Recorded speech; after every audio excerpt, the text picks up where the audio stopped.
December 7th. 1941, the date's smoke billowed over Pearl Harbor, and America's sense of invulnerability shattered like the hulls of burning battleships.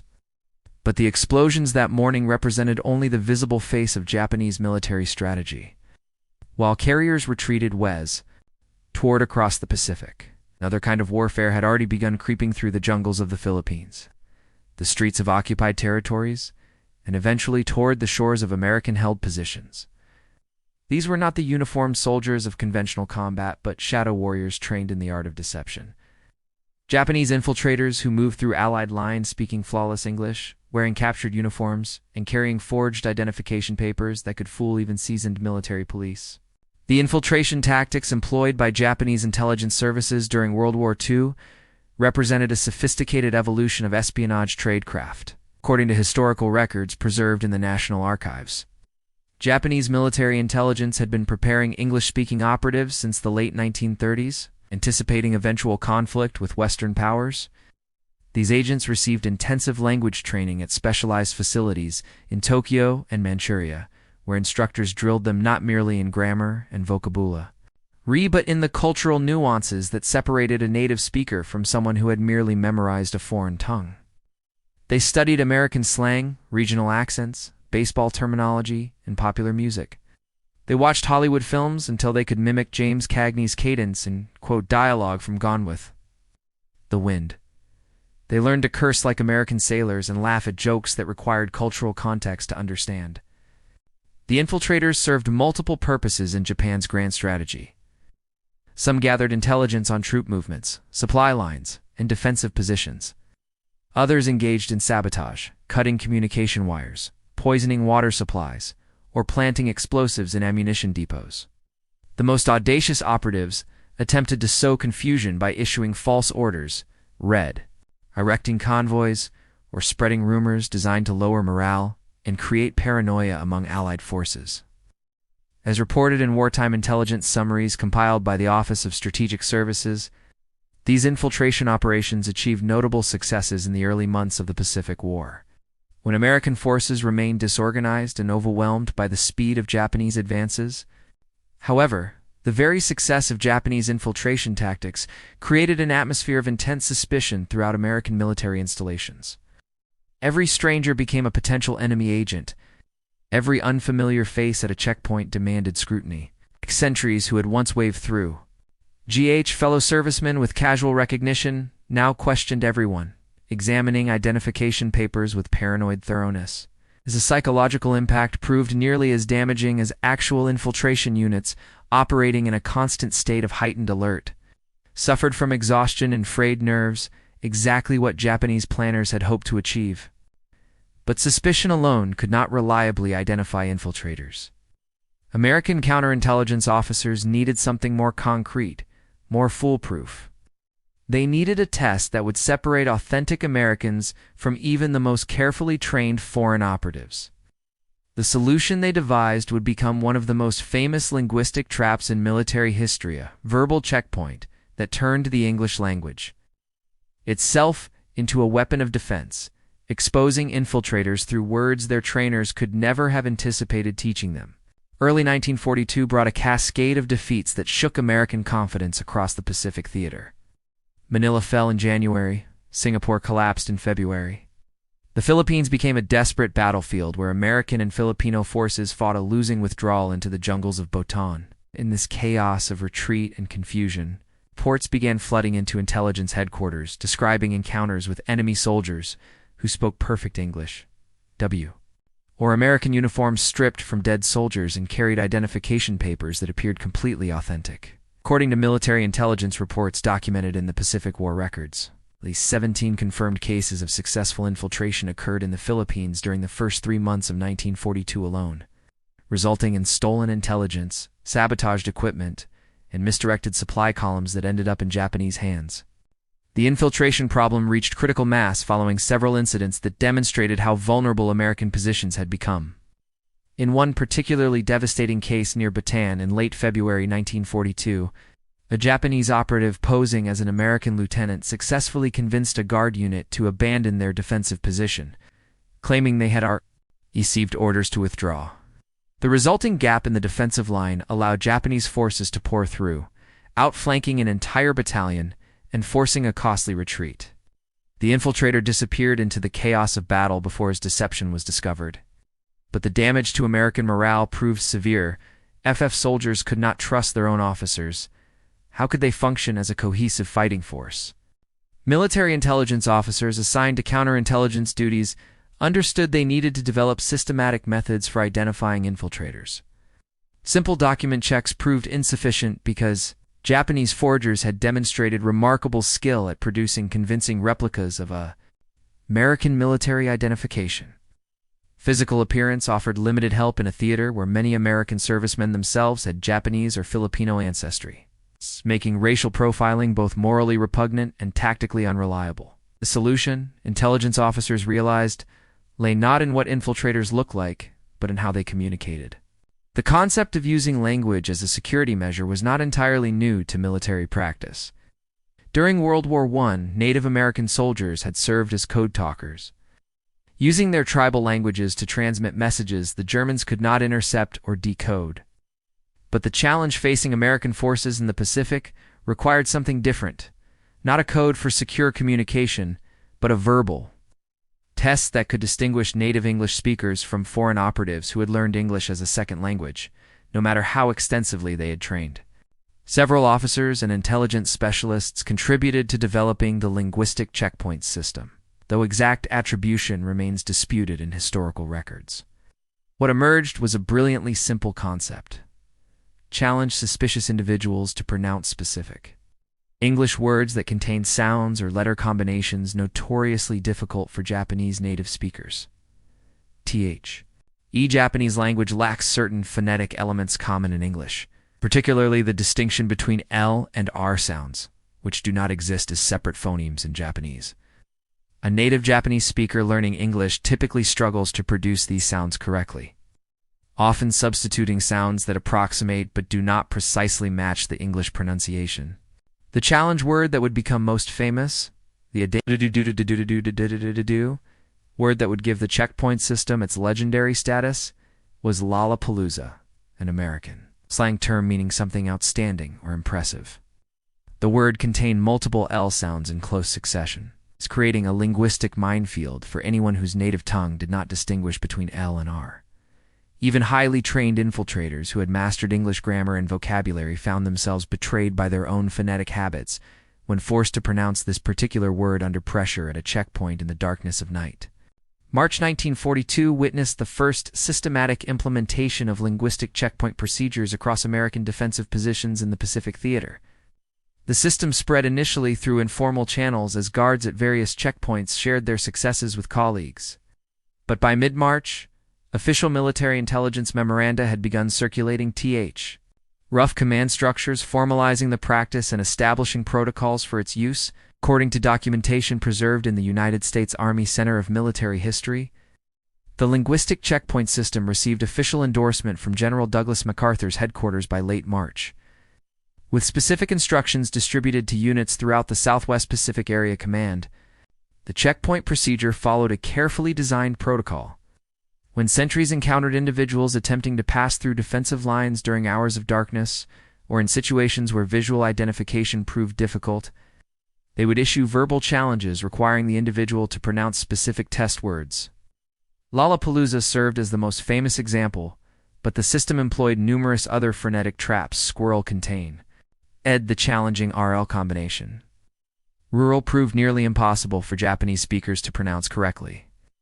Larry created difficulties with the initial L sound, and even simple words like really became effective tests because they required proper element distinction between AR and L sounds in rapid succession.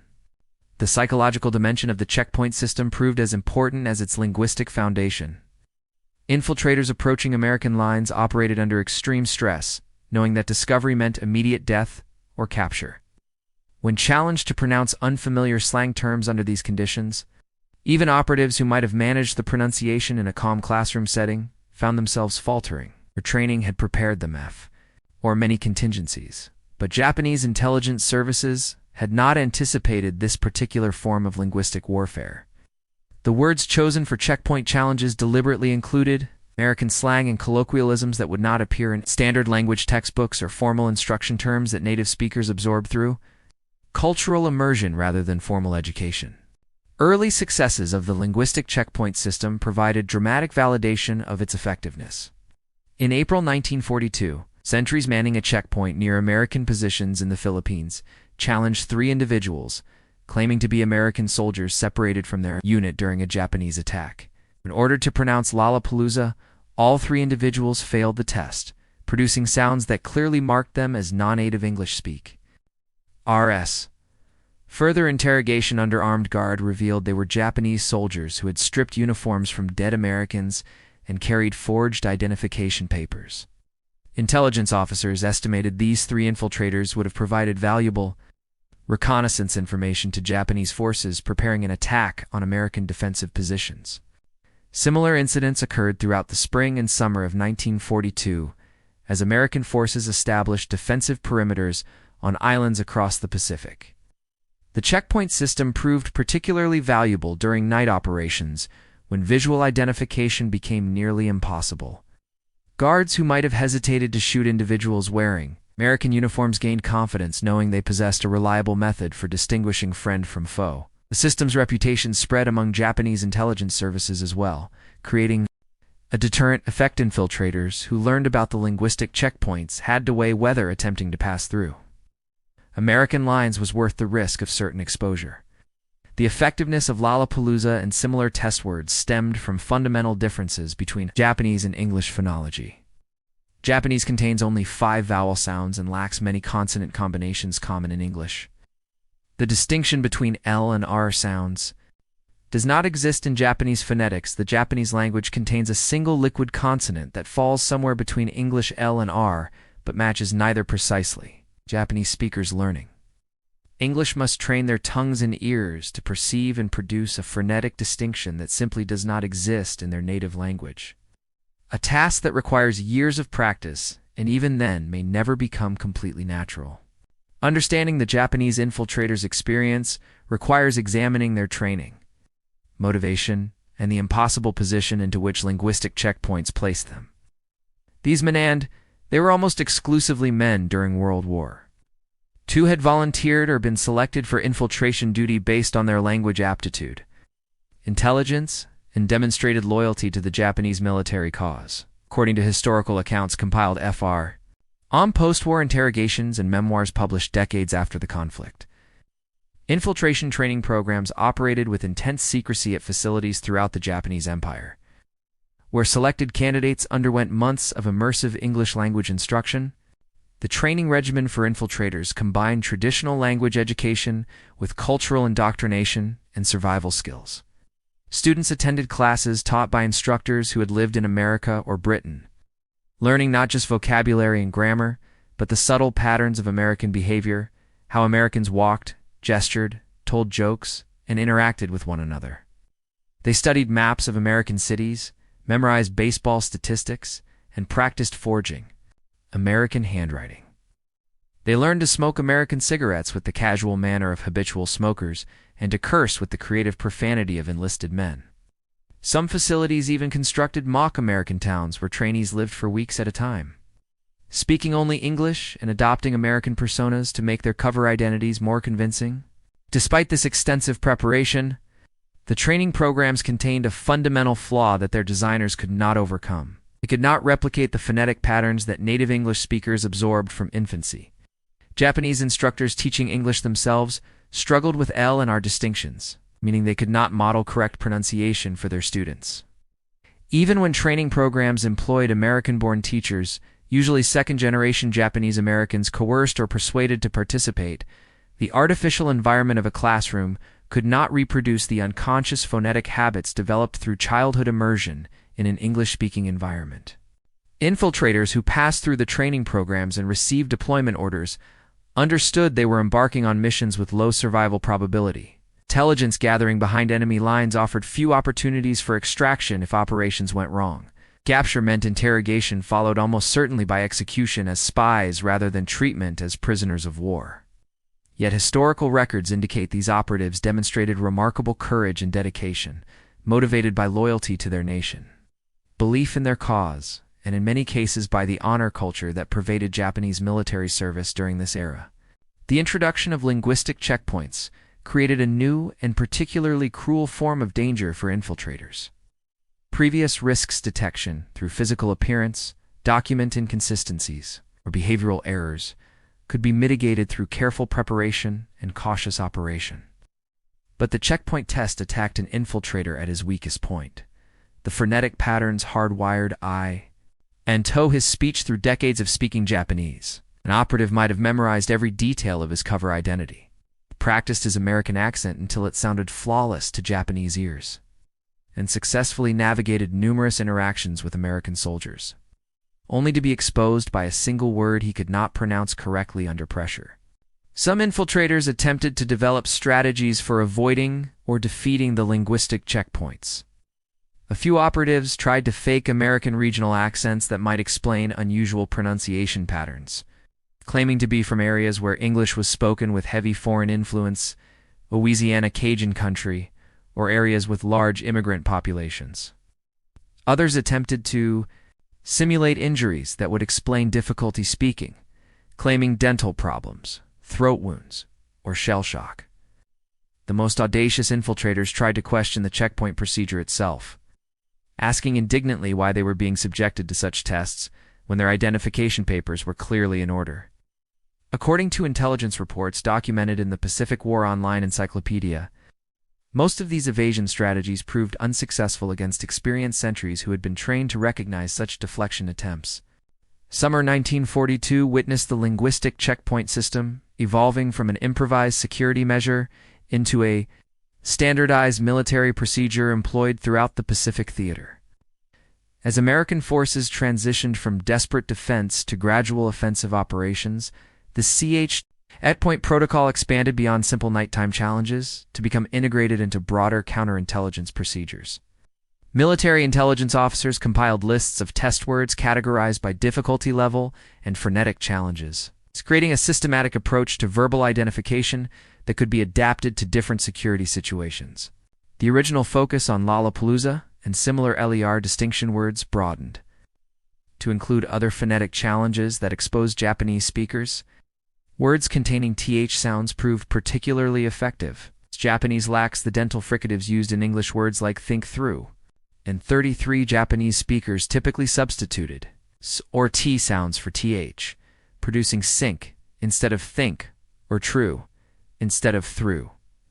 Similarly, words requiring precise control of vowel length and quality distinctions, crucial in English, but handled differently in Japanese. Phonology became part of the checkpoint testing repertoire. Word situation became another famous checkpoint challenge because it required proper pronunciation of multiple difficult sounds in succession: the initial S, the T sound in the middle, and the final tone syllable. American military linguists and intelligence officers studying the checkpoint system began documenting patterns in how Japanese infiltrators failed pronunciation tests. This research, conducted under wartime urgency rather than academic rigor, nevertheless produced valuable insights into second-language phonetics and the challenges of truly mastering a foreign tongue. Reports circulated through intelligence channels describing specific error patterns: the tendency to substitute R4L sounds, the difficulty producing consonant clusters like square, U, or RL, and the challenges with English stress patterns that placed emphasis on unexpected syllables. These observations helped refine the checkpoint system, allowing guards to distinguish more reliably between genuine pronunciation difficulties. Nervous American soldier might stumble over words to and the systematic frenetic patterns characteristic of Japanese speakers. The checkpoint system's success created ripple effects throughout Japanese intelligence operations. As word spread among Japanese military commanders about the linguistic traps awaiting infiltrators at American checkpoints, intelligence services attempted to adapt their training programs. Some facilities intensified phonetic instruction, bringing in additional language teachers and devoting more time to pronunciation drills. Others experimented with technological solutions using phonograph recordings of native English speakers to provide pronunciation models.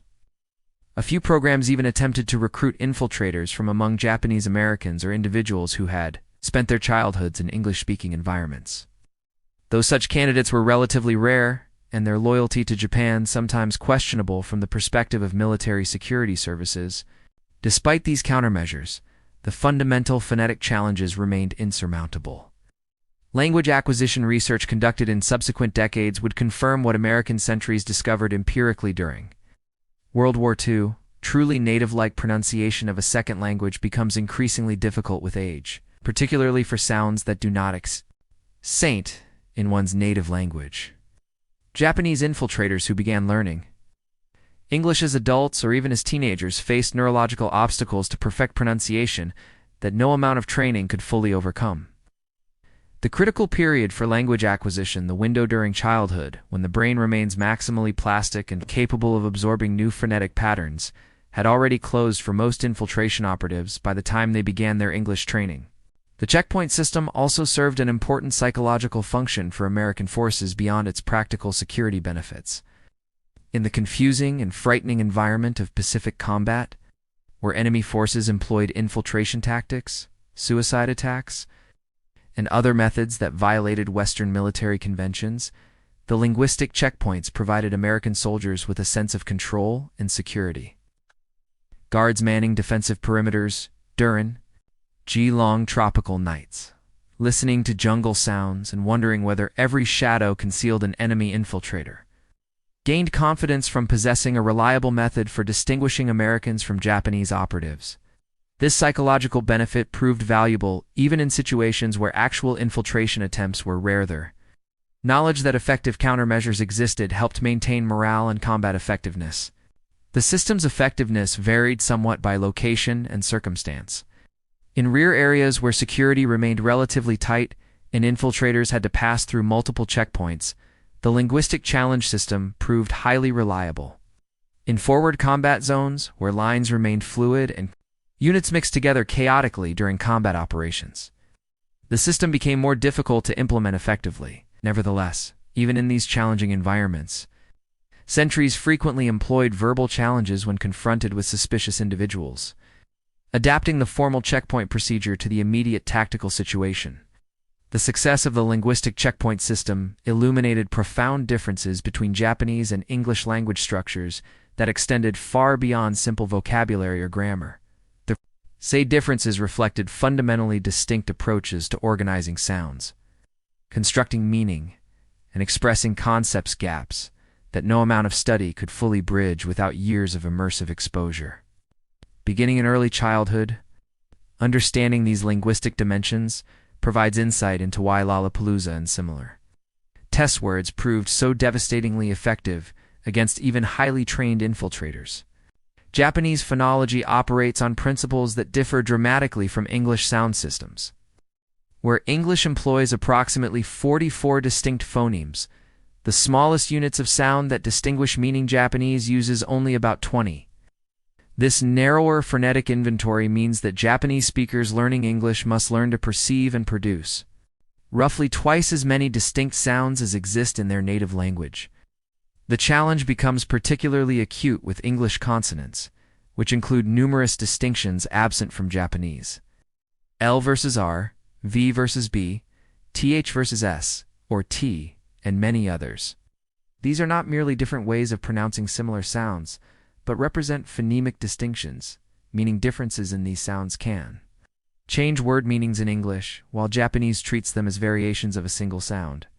The syllable structure differences between the two languages created additional obstacles for infiltrators attempting to pass as native English speakers. Japanese follows a predominantly consonant-vowel syllable pattern, where nearly every consonant is followed by a vowel sound. English, by contrast, permits complex consonant clusters both at the beginning and end of syllables. Words like strengths contain 6 consonants with only a single vowel sound, a pattern that simply cannot occur in Japanese phonology. Japanese speakers learning English must consciously train themselves to produce these consonant sequences. Native English speakers articulate effortlessly through patterns learned in early childhood. Under the stress of a checkpoint confrontation, this conscious control often broke down, exposing infiltrators through subtle hesitations or pronunciation adjustments that betrayed their non-native status. Historical linguists and military historians studying the checkpoint system have noted its relationship to earlier conflicts, where language served as a security measure.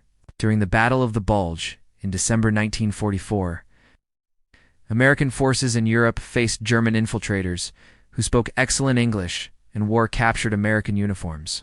American sentries developed similar verbal challenges, asking suspicious individuals questions about American CU. Latour baseball players, state capitals, popular songs that German operatives would be unlikely to answer correctly. However, the Pacific Theater's phonetic checkpoint system proved more reliable because it tested unconscious pronunciation patterns rather than cultural knowledge that could be memorized. The irony of using American slang terms like Lollapalooza as security passwords was not lost on contemporary observers. The word itself represented quintessentially American informal speech, playful, exuberant, and linguistically inventive in ways that formal English education rarely captured. Lollapalooza entered American slang in the late 19th century, possibly derived from earlier expressions like lallygag or pollywog, evolving through the sea. Read of linguistic play characteristic of American English vernacular. Its meaning something outstanding, remarkable, or impressive, captured the optimistic exaggeration common in American colloquial speech. That such a thoroughly American expression should become a life-or-death password seemed appropriate to the soldiers who used it, embodying the cultural distance between American and Japanese worldviews as much as the linguistic gap between their languages. Japanese infiltrators who encountered the checkpoint system faced a particular form of frustration because they often did not understand why they were failing the test. To their own ears, their pronunciation of Lollapalooza might have sounded adequate.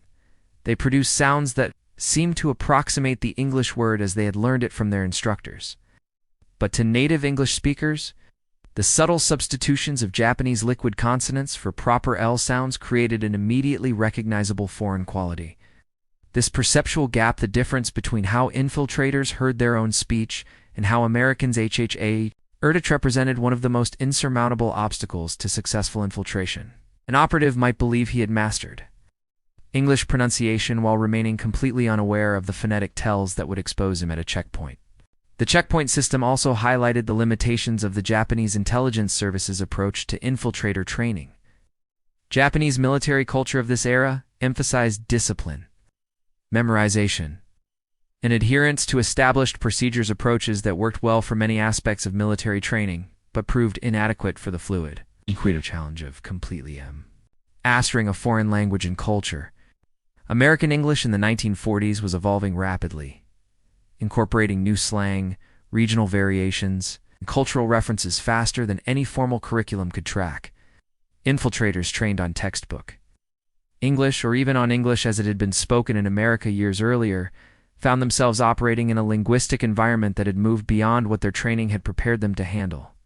The broader strategic impact of the linguistic checkpoint system on the Pacific War's trajectory remains difficult to quantify precisely. But multiple lines of evidence suggest its significance extended beyond the individual infiltrators it exposed. By degrading Japanese intelligence gathering capabilities and creating psychological barriers to infiltration operations, the checkpoint system contributed to American operational security at a crucial period when Pacific forces remained vulnerable to Japanese tactical innovations. Japanese military intelligence gathering in the Pacific Theater depended substantially on human intelligence sources agents who could observe and report on American troop movements, supply operations, defensive preparations, and other tactical information. The infiltration program represented a significant investment of resources, time, and highly trained personnel.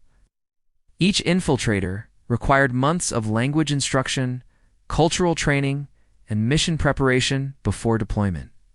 When the linguistic checkpoint system began systematically identifying and neutralizing these operatives, it degraded return on this investment and forced Japanese intelligence services to reconsider their approach to gathering information about American forces. Statistical documentation of checkpoint successes remains incomplete due to the nature of wartime record-keeping, but fragmentary evidence suggests the system's effectiveness. Intelligence summaries from the period mention numerous instances where verbal challenges exposed infiltrators who had successfully passed through multiple layers of security using forged documents.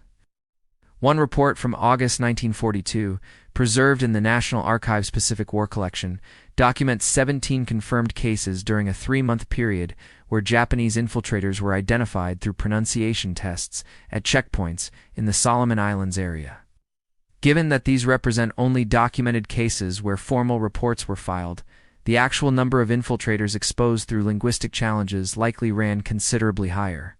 The psychological impact of the checkpoint system extended beyond its direct security benefits. Knowledge that American forces possessed a reliable method for detecting infiltrators forced Japanese intelligence services to operate with greater caution, limiting the scope and ambition of their infiltration operations. Operatives who might have boldly approached American lines under cover of darkness or confusion now had to calculate that even perfect documentation and appearance could not protect them from exposure through a simple pronunciation test. This uncertainty deterred some infiltration attempts entirely and reduced the effectiveness of others as operatives operated more cautiously, gathering less intelligence and taking fewer risks. American military morale received a significant boost from the checkpoint system's success. Soldiers serving in the isolated, often terrifying conditions of Pacific Island combat took comfort in knowing their defensive perimeters included reliable safeguards against infiltration.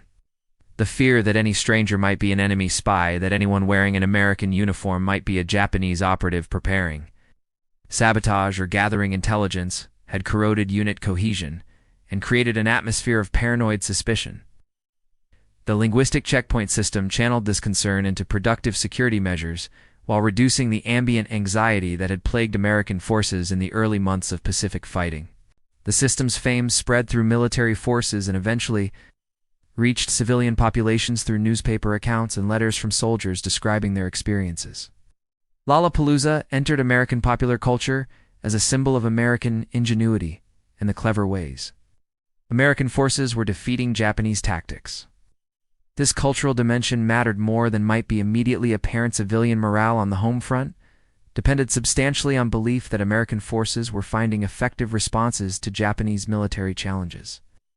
Stories about the checkpoint system provided reassuring evidence that American military intelligence was adapting successfully to the unique challenges of Pacific combat.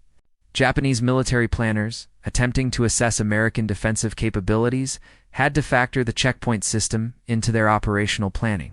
Attacks that might have included infiltration components as part of broader offensive operations now required rethinking. The infiltrators who had been expected to cut communication lines, spread false orders, or gather last-minute intelligence about defensive positions could no longer be relied upon to penetrate American perimeters. This forced Japanese commanders to depend more heavily on other intelligence-gathering methods, radio intercepts, observation from distant positions that provided less detailed or timely information than human agents operating behind enemy lines. The checkpoint system also influenced American military doctrine in ways that extended beyond the immediate wartime period. The recognition that language could serve as a reliable security measure informed post-war thinking about counterintelligence and the challenges of identifying foreign agents. The principle that unconscious linguistic patterns reveal native language background more reliably. Unconscious behaviors influence later development of voice analysis techniques and linguistic profiling methods used by intelligence services. The story of Lollapalooza and the linguistic checkpoint system that employed it transcended its immediate wartime utility to become part of the larger narrative of World War II innovation and adaptation. Decades following the war's conclusion in August 19XL, the checkpoint system served as a case study in effective counterintelligence tradecraft. Linguistic analysis applied to security challenges and the importance of cultural understanding in military operations. Its legacy influenced fields ranging from military intelligence doctrine to second language acquisition research to the study of phonetics and cross-cultural communication. Linguists examining the checkpoint system from post-war perspectives found validation for theories about critical periods in language learning and the challenges of truly mastering a second language's phonology. The difficulties Japanese infiltrators experienced pronouncing L and R sounds correctly under pressure provided real-world evidence for the hypothesis that certain aspects of language acquisition become increasingly difficult past early childhood. This understanding influenced subsequent research into how the brain processes and produces speech sounds in different languages. contributing to the development of more effective language teaching methods and greater appreciation for the profound challenges inherent in becoming truly bilingual. The checkpoint system also earned recognition as an example of asymmetric tactical innovation, the creative use of available resources to counter an enemy advantage. Japanese forces in the early Pacific War possessed numerous advantages: better jungle warfare training, more combat experience from years of fighting in China, excellent night fighting capabilities, and effective infiltration tactics. American forces, often outnumbered and outmaneuvered, needed to identify tactical innovations that could offset these Japanese advantages. The linguistic checkpoint T-system represented exactly this kind of creative problem-solving, turning the English language itself into a security asset that required no special equipment, minimal training, and could be implemented immediately across all defensive positions. The human stories behind the checkpoint system, both the American sentries who employed it and the Japanese infiltrators it exposed, deserved greater attention than they typically received in conventional military histories focused on battles and campaigns. For the American soldiers manning nighttime checkpoints in tropical darkness, the ability to issue verbal challenges that reliably distinguish friend from foe provided crucial peace of mind that allowed them to function effectively despite the stress and fear inherent in their situations. For Japanese infiltrators who spent months training to pass as Americans, only to be exposed by words they could not pronounce, the checkpoint system represented a particularly cruel form of defeat, caught not through lack of courage or dedication, but through phonetic patterns they could not control. The cultural dimensions of the checkpoint system's legacy proved equally significant. Lollapalooza became embedded in American World War II folklore, appearing in memoirs, oral histories, and popular accounts of Pacific fighting. Veterans telling war stories decades after the conflict ended, Ed would recall the checkpoint challenges with a mixture of pride in American cleverness and recognition of the harsh realities of infiltration warfare. The word itself experienced a resurgence in American popular culture, its association with World War II security measures adding layers of meaning to a term that had already carried connotations of something impressive or outstanding. Post-war Japanese perspectives on the checkpoint system and infiltration operations more broadly remained complex and often difficult to document.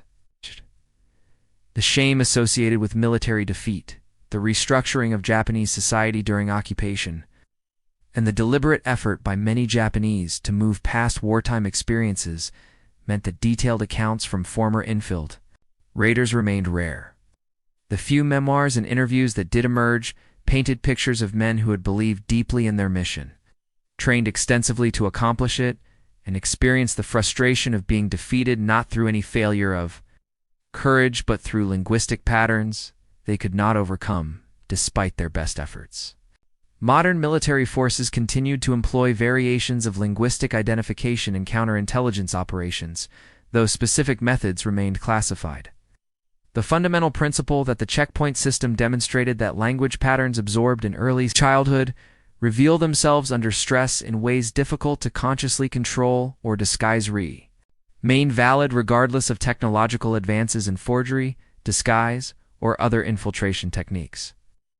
Voice analysis technology, linguistic profiling software, and other modern tools built upon the basic insight that American sentries using Lollapalooza had discovered through practical necessity. True native command of a language involves unconscious phonetic patterns that years of study cannot fully replicate. The checkpoint system ultimately represented a small but significant piece of the vast mosaic of World War II history. It did not win battles or change strategic outcomes in the dramatic fashion of aircraft carriers or atomic bombs, but it saved lives by preventing successful infiltrations that would have cost American soldiers their lives or compromised defensive positions. It maintained morale by giving soldiers confidence in their perimeter security. It degraded enemy intelligence capabilities at crucial moments. And it demonstrated the importance of understanding not just military tactics, but cultural and linguistic dimensions of conflict, a lesson that remained relevant long after the Pacific War ended, and different conflicts emerged requiring different forms of innovation and adaptation. The story of Japanese infiltrators who spoke flawless English until a single word exposed them served as a reminder that warfare involved not just weapons and tactics, but human dimensions: language, culture, psychology that could prove equally decisive in determining who prevailed and who fell victim to their own limitations, however courageously they had trained to overcome them.